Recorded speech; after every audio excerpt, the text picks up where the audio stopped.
Last time हमने एक formula देखा था, sine of A plus B is equal to sine A cos B plus cos A sine B. Similarly अगर मैं यहां पे माइनस भी ऐड कर दूं तो ये फॉर्मूला आपका इस तरीके से बन जाएगा, प्लस माइनस। सेम वे हमने देखा था cos A plus minus B क्या था, कॉस ए कॉस बी, और ये माइनस प्लस था साइन ए साइन बी। वो यहाँ पेन कहाँ गया? आप लोग अपना प्लीज माइक ऑफ रखें। Sine pi by 4 cos pi by 12 plus cos pi by 4 sine pi by 12। क्या करेंगे आप इसमें? भाई देखिए, ये sign A cos B plus cos A sine B लिखा हुआ है, और sine A cos B plus cos A sine B होता है साइन ए प्लस बी। तो हमारा सीधा सीधा आंसर हो गया sine pi by 4 plus pi by 12। और इसको अगर हम फर्दर ऐड करेंगे तो ये हो जाएगा हमारा 12 एंड 4 पाई बाई 12, ये हो जाएगा साइन पाई बाई 3, और साइन पाई बाई 3 यानी कि साइन 60 डिग्री, और वो होता है √3/2। कुछ लोगों ने जिन्होंने आज नया थोड़ा सा इसी तरीके से cos 2π/3 cos π/4 minus sine 2π/3 sine π/4, बताइए क्या करेंगे?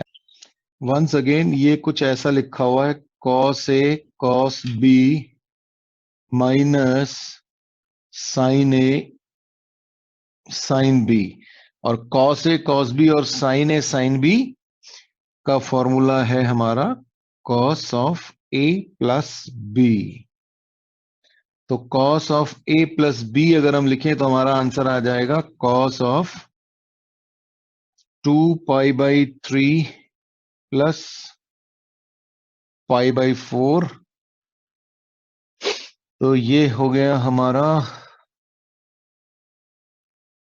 Cos of 12 8π plus 3π cos of 11π/4। अब कॉस ऑफ 11π/4 हमें सीधे सीधे तो पता नहीं, तो हम कैसे लिख सकते हैं? कॉस ऑफ पाई माइनस π/12, और cos of pi minus theta is minus cos theta, तो माइनस कॉस π/12। अच्छा, π/12 होता क्या है? 15 डिग्री, क्योंकि पाई जो होता है 180 डिग्री होता है। तो कॉस ऑफ 15 डिग्री, और कॉस ऑफ 15 डिग्री की वैल्यू हमने पिछली क्लास में निकाली थी, अगर आपको याद हो, तो ये होती है cos of 15 is sine of 75, यानी कि √3 + 1/2 √2। ये सब हम कर चुके हैं, तो आपको आई थिंक अब ये याद रहनी चाहिए चीजें। सिंपल सा सवाल देखते हैं।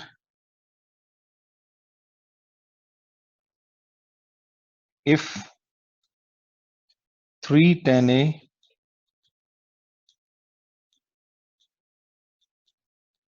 tan B is equal to 1,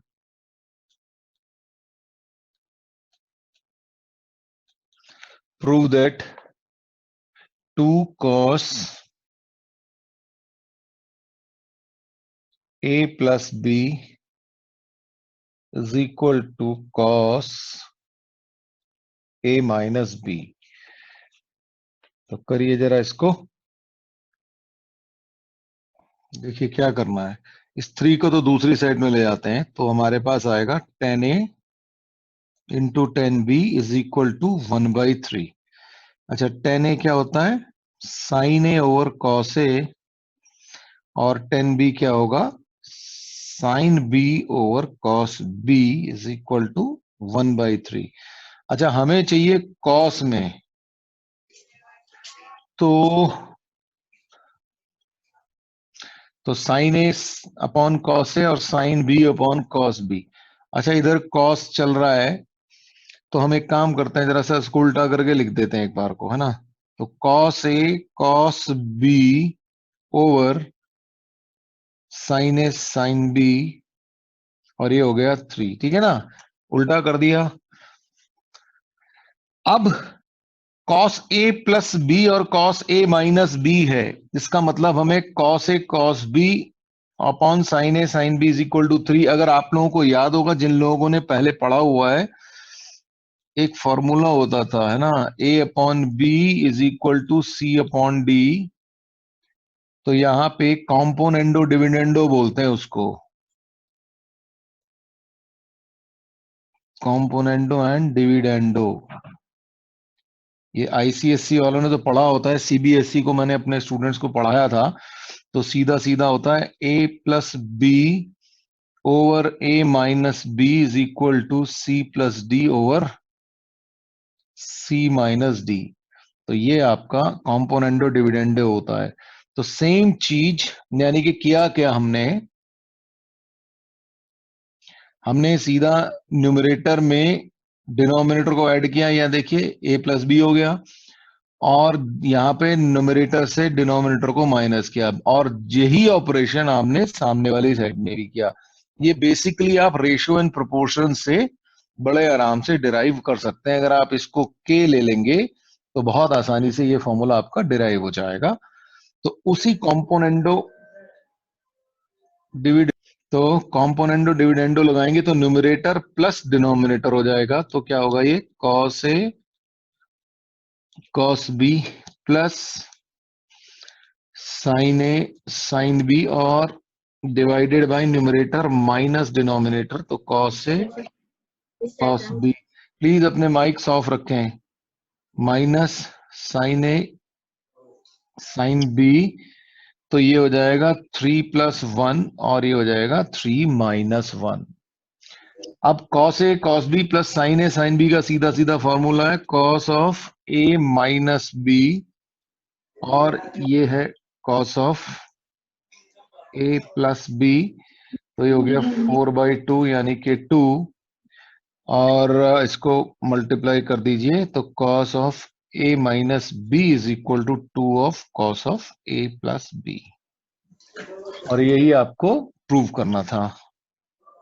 ये बहुत सिंपल यूज है इन फॉर्मूलाज का, और ये चीजें आपके स्कूल में आ सकती हैं, ऑब्वियसली कंपटीशंस में नहीं आएंगी ये बात। हाँ, इनके यूज आएंगे, क्योंकि ये फॉर्मूले ही बार बार यूज होते रहेंगे, डिफरेंट फॉर्मेट में यूज हो सकते हैं, और बहुत सारे फॉर्मूलाज हैं, मैंने आपको बताया था, तो वो आपको याद होने चाहिए। अगर ये फॉर्मूलाज, ये बेसिक फॉर्मूला अगर आपको याद नहीं है, तो आप वहां पे क्वेश्चन बिल्कुल भी नहीं कर पाएंगे, क्योंकि आप डिराइव नहीं कर सकते वहां पे बैठ के कि फॉर्मूला आया तो क्यों आया। और फॉर्मूला याद करने का बिल्कुल सिंपल तरीका है, आप उस पर बेस क्वेश्चन करिए। आप में से किसी के पास अगर बुक नहीं है, तो आप बिल्कुल चिंता ना करें, एनसीईआरटी की साइट पे जाइए, एनसीईआरटी की किताबें डाउनलोड कर लीजिए। हर सब्जेक्ट की अवेलेबल है, क्लास 6 से लेके क्लास 12 तक हर सब्जेक्ट की अवेलेबल है, तो आप फ्री ऑफ कॉस्ट वहां से डाउनलोड कर सकते हैं। बिल्कुल चिंता करने की जरूरत नहीं कि आपके पास बुक्स नहीं है, तो उन बुक्स को डाउनलोड करिए। और इनफैक्ट उसमें एक बहुत बढ़िया किताब और है, एग्जाम्पलर्स, उस किताब को भी आप डाउनलोड कर लीजिए। हर किसी और चीज की जरूरत पड़ेगी नहीं आपको, बाकी हम लोग जो करा रहे हैं उसको करते रहिए। Things will be very very easy for all of you. Alpha plus beta is equal to pi by 2 and beta plus gamma is equal to alpha, then the value of tan alpha is, ये options हैं आपके पास 4। तो जरा सा सोचिए आप क्या कर सकते हैं इसमें। ओके, चलें देखते हैं। आपको दे रखा है alpha plus beta is equal to pi by 2। तो इसका मतलब ये हो गया कि alpha is equal to pi by 2 minus beta. और अगर मैं टेन अल्फा कर दूं दोनों साइड में, तो tan alpha is equal to tan of pi by two minus beta, यानी कि टेन अल्फा और टेन 90 माइनस थीटा होता है कॉट थीटा, यानी कि कॉट बीटा। तो tan alpha is equal to हो गया 1/10 बीटा, कॉट बीटा को हम ऐसे भी लिख सकते हैं। तो इसका मतलब ये हो गया कि tan alpha into tan beta is equal to 1। एक सिचुएशन आपके पास ये आ गई। अब दूसरे पार्ट में आपको दे रखा है कि beta plus gamma is equal to alpha. तो इसका मतलब गामा इज इक्वल टू हो गया अल्फा माइनस बीटा, और फिर से 10 ले लें तो 10 gamma is equal to 10 of alpha minus beta. अब 10 अल्फा माइनस बीटा का फॉर्मूला 10 ए माइनस बी का formula 10 A minus 10 B upon 1 plus 10 A 10 B. अच्छा, इसकी वैल्यू हमने अभी अभी निकाल ली है, तो ये 1 हो गया। तो इसका मतलब ये हो गया कि 10 gamma is equal to 10 alpha minus 10 beta over 1 1, ये और ये 1 ये यहां से आया तो 2 हो गया। तो इसका मतलब हो गया 2 into 10 gamma is equal to हो गया आपके पास 10 अल्फा माइनस 10 बीटा, और यह आपके पास हो गया 10 alpha is equal to 10 beta plus 2 10 gamma. तो ऑप्शन जो है वो आ गया आपके पास सी। ये आपके पास ऑप्शन सी आ गया भाई। ठीक है, मान लीजिए आप ऐसा नहीं करना चाहते थे, ठीक, तो हम कुछ ऐसा भी सोच सकते हैं कि हम कुछ वैल्यूज रखने की कोशिश करें भाई इसके अंदर, है ना। तो उसका मतलब क्या हुआ कि हमारे पास अगर हम कुछ और सोचने की कोशिश करें, तो alpha plus beta pi by 2 दे रखा है हमें। तो हम एक काम करें, अल्फा को, क्योंकि alpha plus beta is equal to 90, pi by 2 is 90 degree, ठीक है ना, क्योंकि पाई 180 होता है। तो अल्फा प्लस बीटा अगर 90 है, तो हम अल्फा को अगर हम 45 रख लें और बीटा को भी 45 रख लें थोड़ी देर के लिए, तो क्या हो जाएगा हमारे पास। अब यहां से देखें तो हमारे पास क्या आएगा, beta plus gamma is equal to alpha, और ये दोनों हमने 45 रख दिए, ये भी 45 रख दिया, तो इसका मतलब गामा इज इक्वल टू 0 हो गया। ओके, अच्छा, अब अल्फा हमने 45 रखा है, तो इसका मतलब 10 अल्फा हमारा हो गया 10 45 यानी कि 1। अब ये सोचे कि हमारे पास चार ऑप्शंस हैं, बीटा गामा की हमने कुछ वैल्यूज रख दी, तो कौन सा सही होगा, ट्राई मारते हैं भाई। तो 10 अल्फा इज इक्वल टू 1 आना चाहिए, तो ये तो 1 आना चाहिए, तो यहां पे वैल्यूज रख के देखें। तो 2 इंटू 10 बीटा, 10 बीटा इज 45, तो ये 1 हो जाएगा और ये 0 हो जाएगा, क्योंकि 10 गामा इज 0, तो 10 0 इज 0। तो ये तो है नहीं, तो ऑप्शन ए तो है नहीं आपके पास, तो वो तो रिजेक्ट हो गया। सेकंड ऑप्शन देखते हैं, 10 बीटा यानी कि 10 45, ये 1 हो गया, और ये 10 गामा 0 हो गया, तो ये सही है। इसका मतलब ऑप्शन बी आ गया आपके पास। लेकिन यहीं पे छोड़ मत देना, और भी ट्राई कर लो भाई, कई बार गलती हो जाती है।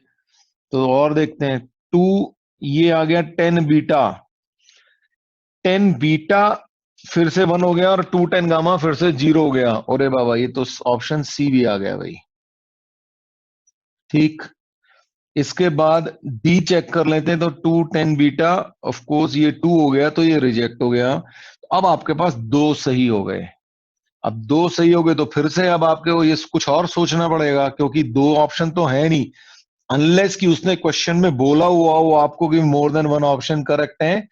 तो इसका मतलब ये है कि आपके पास, और वैसे भी आपने तुक्का लगा के रखी है, आपको ये नहीं पता एग्जैक्ट वैल्यूज है कि नहीं है, तो आपको कुछ और सोचना ही पड़ेगा। तो अगर मान लेते हैं हम alpha is equal to 60 degree रख दें, तो बीटा कितना हो जाएगा हमारा, अल्फा प्लस बीटा तो 90 है, अगर अल्फा 60 रख दिया तो बीटा हमारा 30 डिग्री हो गया। अब अगर बीटा 30 हो गया तो गामा कितना हो गया हमारा, तो गामा भी 30 डिग्री हो गया यहां से, है ना, क्योंकि 30 प्लस 30 60 होता है, ये हमारे पास दे रखा है। तो अल्फा 60, बीटा 30 और गामा 30। अब हम सिर्फ दोनों ही ऑप्शन चेक करेंगे, ऑप्शन बी और सी, क्योंकि अब बाकी के ऑप्शन चेक करने का कोई पॉइंट नहीं है। तो अब आपके पास बी और सी है, तो वहां से आप फिर से वैल्यूज रख के चेक कर लीजिए। तो ऑप्शन बी में रखें तो 10 बीटा, तो बीटा होता है 30 डिग्री, यानी कि 1030 और 1030, 1030, 1030 होता है 1/√3। तो ये तो रिजेक्ट हो गया भाई, ऑप्शन बी रिजेक्ट हो गया, तो ऑब्वियसली ऑप्शन सी ही होना चाहिए आपका आंसर। तो ऑप्शन सी में चेक कर लेते हैं, 10 beta plus 2 10 gamma. Okay, 2 10 gamma,